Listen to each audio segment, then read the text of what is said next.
Good Monday morning. I am Genevieve Jones-Wright, founder and lead empower mentor of Motivation.In.Action, and we are back this morning with more from Preacherman. So hopefully you have been here with us for the three previous conversations. Today we are wrapping up our conversation around African American or Black Music Appreciation Month.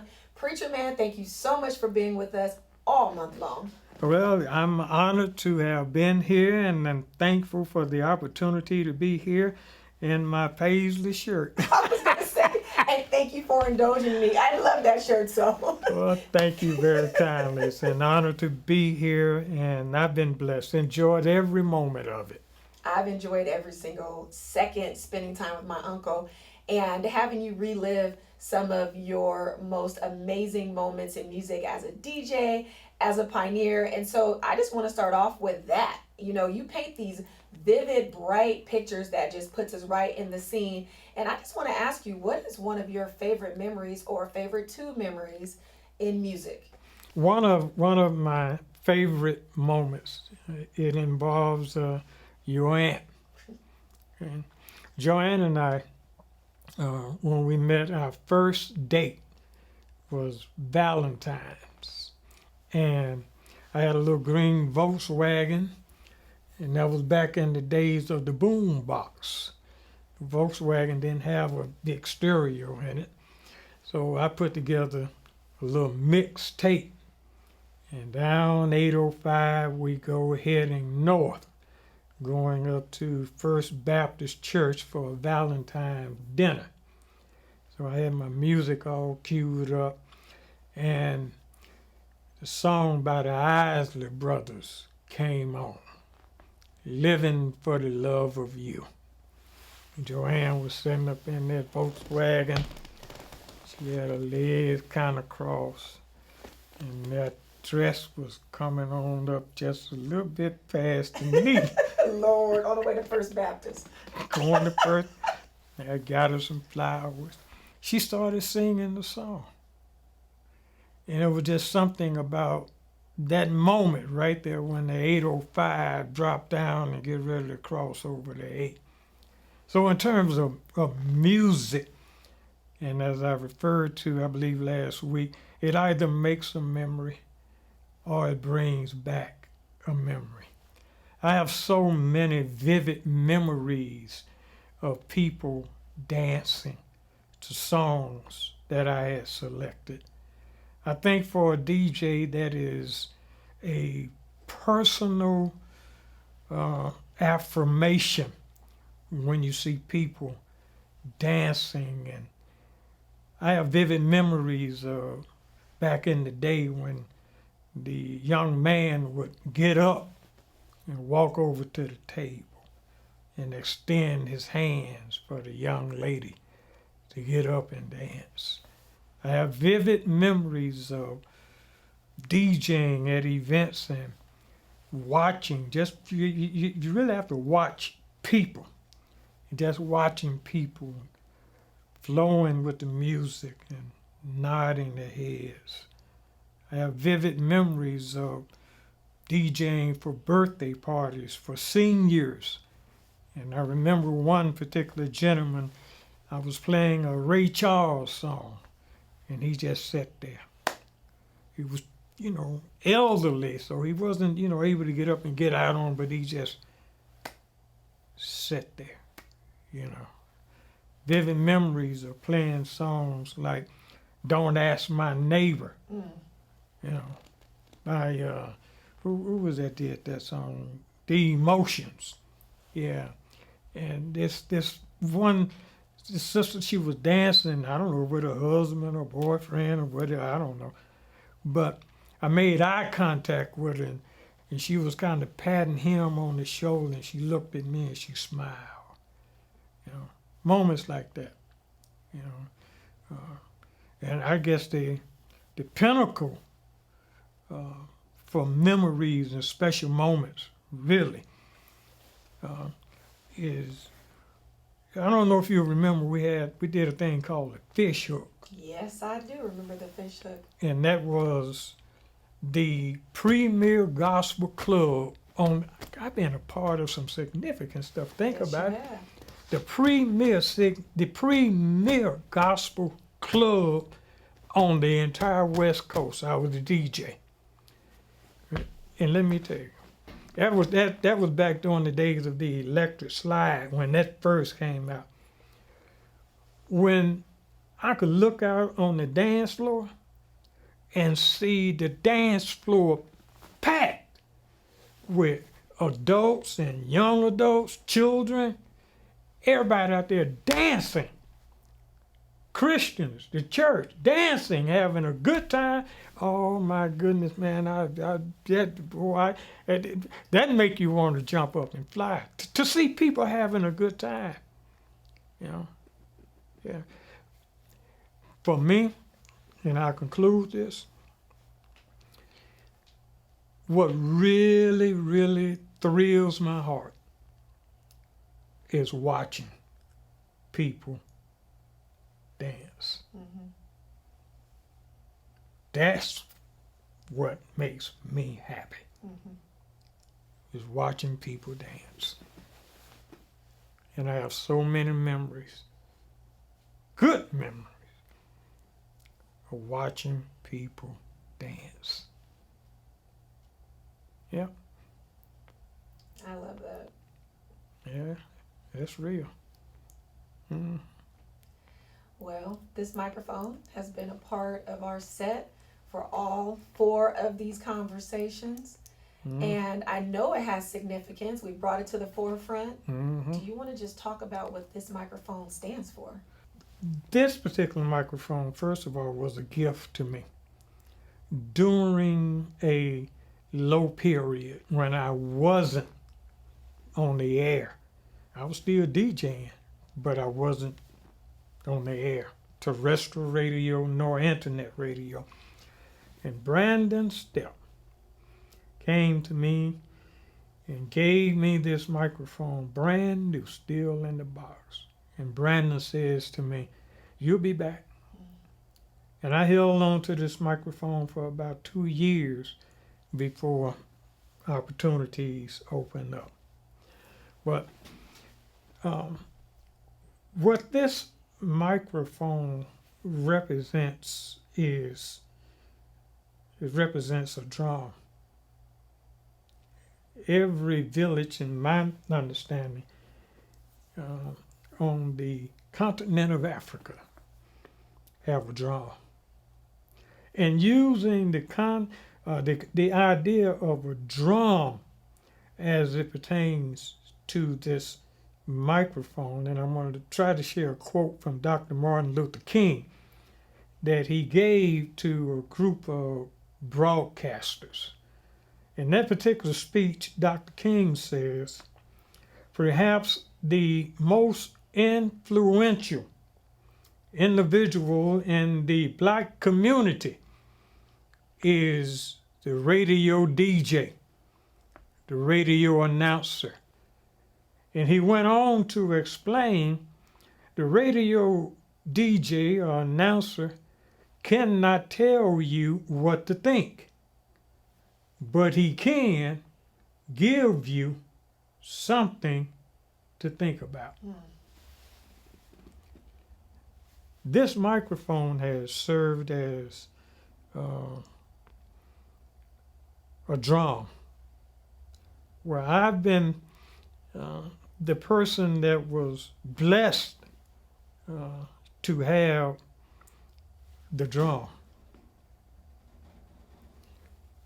And my heart's desire in using the drum has always been to edify, to inform, and to encourage, and to express unto the listeners, and they were many. I'm grateful for that, and there are times there have been few. But be it 1 or 1,000, whatever I said into this microphone, I meant it. Have I made some mistakes? Yes, I have. But I never meant anybody no harm. So that's what this is. This is a drum. And God blessed me to be the one that he trusted with it. And I still have it. And I still try to the best of my ability to echo the sentiments which are real and relevant to us as a people. And I don't do that at the expense of excluding anybody. There you have it. There we have it. Yeah. The idea of Preacherman. This is what made Preacherman. Mm-hmm. The microphone. Why do you say that? Because the people in the village, they don't know if it's time to party. They don't know if it's time to gather for war without the drum. This is, and there's only one, there are many drums, but, I mean, you have a certain drum beat or a certain drum rhythm. When it's time to get together for war, you got to know what beat. And there are times when you got to know what to say and how to say it. Yeah.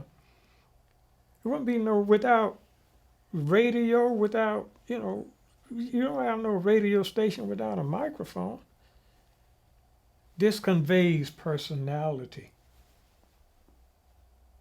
Yeah. That's what this is not a book. This is a drum. It's a vehicle. Yeah. And whatever I say into it is what you're going to hear. Yeah, I don't say it as Larry. Don't nobody know Larry. I say it as Preacherman. Mm-hmm. Spiritual and physical. Coming from here, going into there, and you hear it as the personality. I love that metaphor because as you're speaking, I'm thinking back to how you've used the microphone, how you've used the platform of the radio station to get people out to vote, to educate people about what's going on in our community, giving them call to actions. Mm-hmm. Yeah. Real quick story. You'll recall when Tony Young, Ran the Trap, and Judge Rod Shelton were all out there on the political forefront at the same time. Martin Luther King said, you can't tell them what to think, but you can give them something to think about. You can call Rod Shelton, you can call Ran the Trap, or you could call Tony Young. All three were running at the same. I didn't say go vote for Tony, go vote. All I said was vote big. That was a code word. Vote big. All three won by a margin that was unprecedented in San Diego's history. Mm-hmm. I didn't tell them, I didn't say vote for Rand. I said, see, that's the code. Everybody knew what I was saying. Vote big. I called people, I said, how you gonna vote? I'm gonna vote big, preacher man.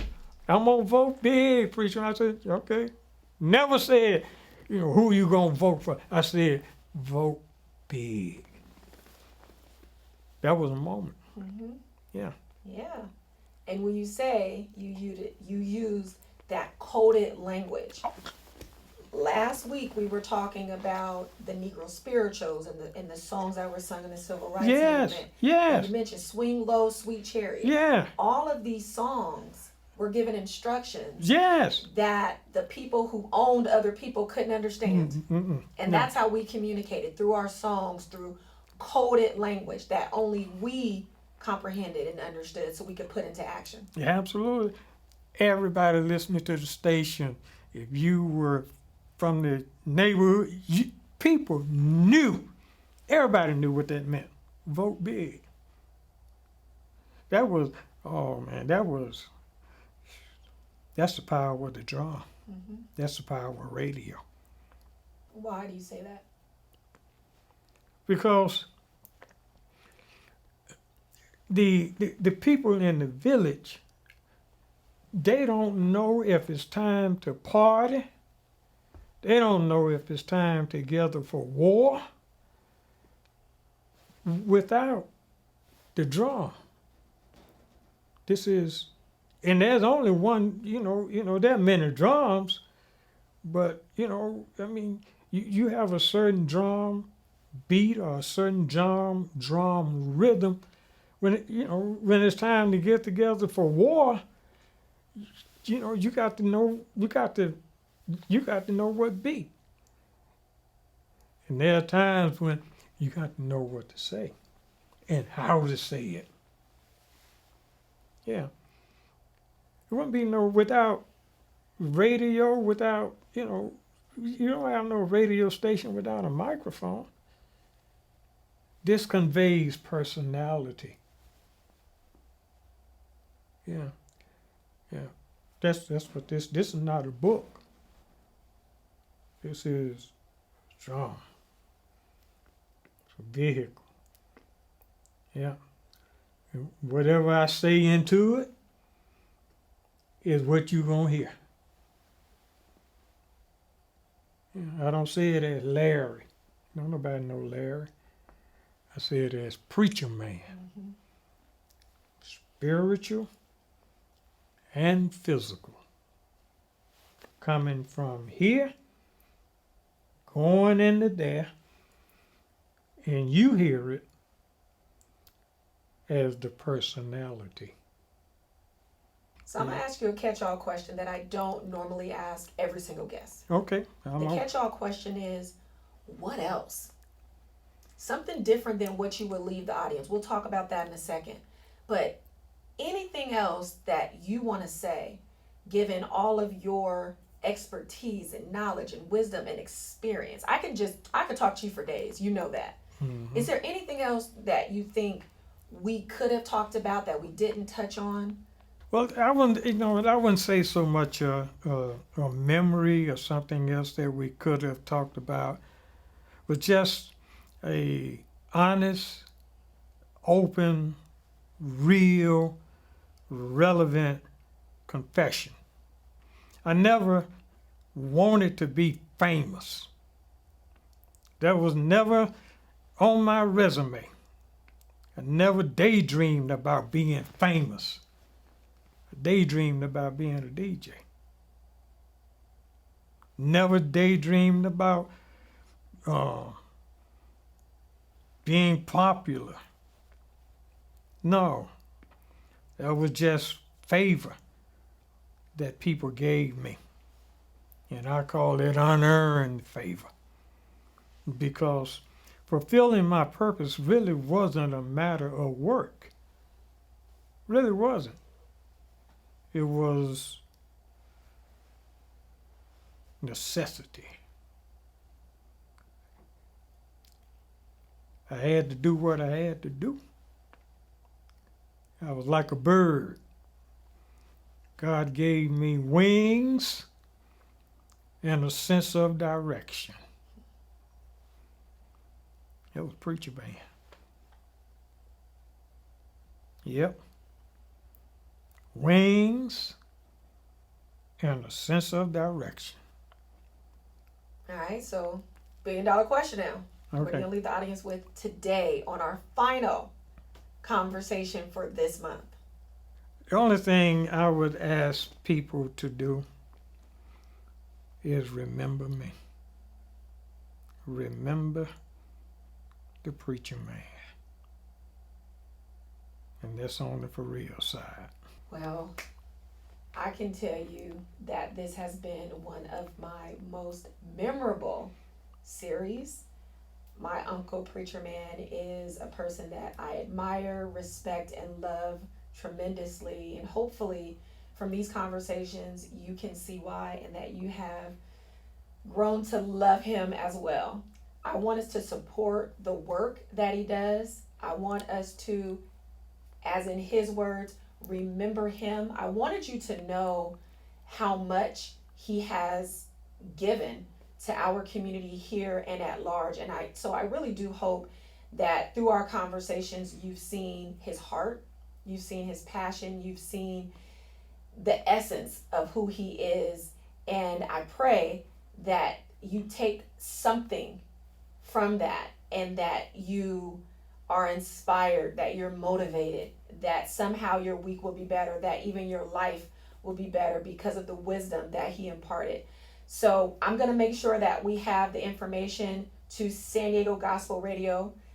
Obviously, you can put a .com on there and find him, but I want to make sure that we support and uplift and continue to pray for this man, the preacher man.